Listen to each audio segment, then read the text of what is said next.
জানাবে আলী, 200 করে বিক্রি করলেও কিন্তু আবার লোকসানই থেকে যায়। কিন্তু জনক পুতিফার যখন এসেছেন তখন আমি 200 করেই দেব। দুশ্চিন্তাগ্রস্ত হয়েও না ইউসুফ, আজ এরাই তোমার খরিদ্দার। হতে পারে তুমি একদিন এদের সবার খরিদ্দার হবে। এরা আমার কাছে কি চায়? এখানে কেন ভিড় করেছে? সৌন্দর্য সকলের অস্তিত্বে বিদ্যমান, কিন্তু বোধগম্য নয়। তুমি ইনসানের সকল রত্ন প্রদর্শন করেছ। তারা ইউসুফের নিজের সত্তার মূল ও হাকিকত উপভোগ করতে দাঁড়িয়েছে। তারা সুন্দরের পিছনে ছুটছে কেন? নিজেদের ভিতরে লুকায়িত সৌন্দর্য কি তারা দেখতে পাচ্ছে না? নিজেদের ভেতরের সৌন্দর্য দেখতে অন্তর্চক্ষু দরকার। এখানে তোমার সত্তার উপস্থিতিতে তারা মূর্তিমান হয়ে গেছে। কিন্তু তা তো কেবল বাহ্যিক দৃষ্টিতেই সীমাবদ্ধ থাকে। সকলেরই দৃষ্টি রয়েছে ইউসুফ, কিন্তু অন্তর্দৃষ্টি সকলের নেই। এই পরিস্থিতিতে আমিও তাদেরই ন্যায়। যদি তারা নিজেদের সৌন্দর্য বুঝতে পারত, আমাকে কেনার জন্য এত আগ্রহী হতো না। তারা না যতটা ইউসুফকে পছন্দ করার কারণে, তার চাইতেও খোদার খলিফাকে দেখার আগ্রহের কারণে হাজির হয়েছে। আদমকে সিজদা দেবার জন্য ফেরেশতারা উৎসুক হয়েছিল, এটা জানো ইউসুফ? 250 দেবন, 250 দেবন, 250 দেবন, 300 দেবন, 300 দেবন, 300 দেবন, 300 দেবন। আর কেউ আছেন? 320 দেবন, 380 দেবন, 380 দেবন, 380 দেবন। আর কেউ আছেন? 380 দেবন। আমি 400 দেবন দেব। এর চেয়ে বেশি দাম কে দিতে পারবে? কেউ কি চায় প্রস্তাব রাখতে এর চেয়ে বেশি দেবার? দেখতে শান্ত হলো কিন্তু এরা অনেক শক্তিশালী। একাই এক গাড়ি লোহা টেনে নিয়ে যেতে পারে।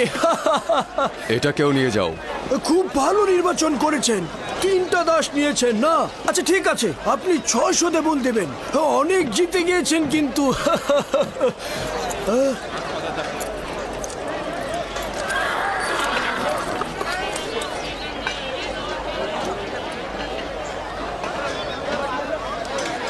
এই 3 জন দাসকে দিয়ে কিন্তু আপনি 30 জনের কাজ করে নিতে পারবেন। তাকে 300 দেবন দিয়ে দাও।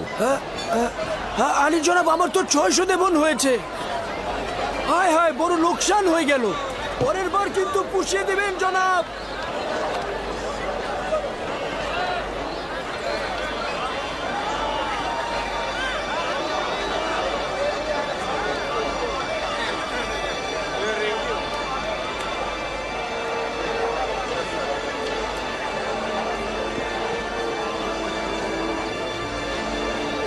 রওনা দাও।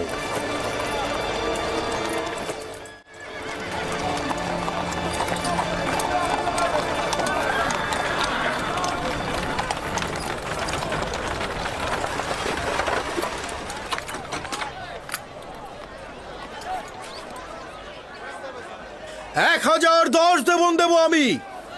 1020 দেবন দেব আমি।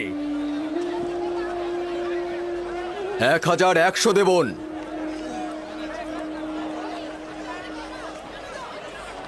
পুতিফার নিলামের ময়দানে অংশগ্রহণ করেছে, এখন কি করব?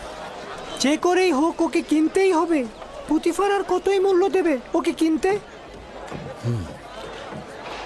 আমি ওর জন্য 1200 দেবন দেব। ওকে কিনতে 1300 দেবন দেব আমি। 1300 দেবন উঠেছে। এর চেয়ে বেশি কি কেউ দিতে চায়? যতটা মূল্য আমরা হেঁকেছি তা দিয়ে কিন্তু 10টা গোলাম কেনা যেত। কিন্তু পুতিফারকে যে করেই হোক আমাদের কিন্তু হারাতেই হবে। 1500 দেবন দেব আমি। 1500 দেবন দেবেন উনি। কেউ কি আছেন এর মোকাবেলা করার? কি লজ্জার ব্যাপার, মনে হচ্ছে যেন আসবাবপত্র ক্রয় বিক্রয় হচ্ছে।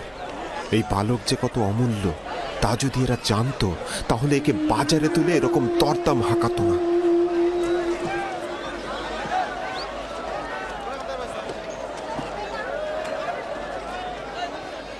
2000 দেবন।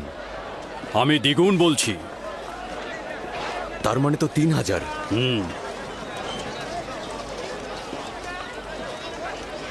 3000 দেবন। 3000 দেবন।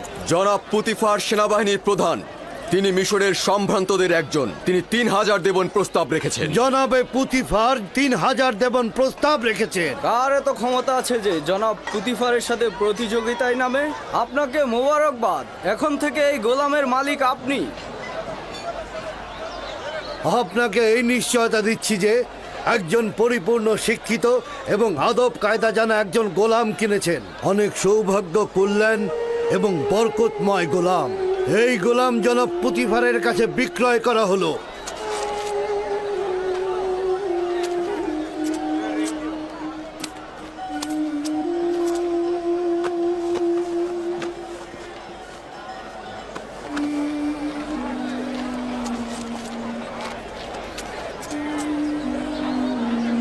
রওনা দাও।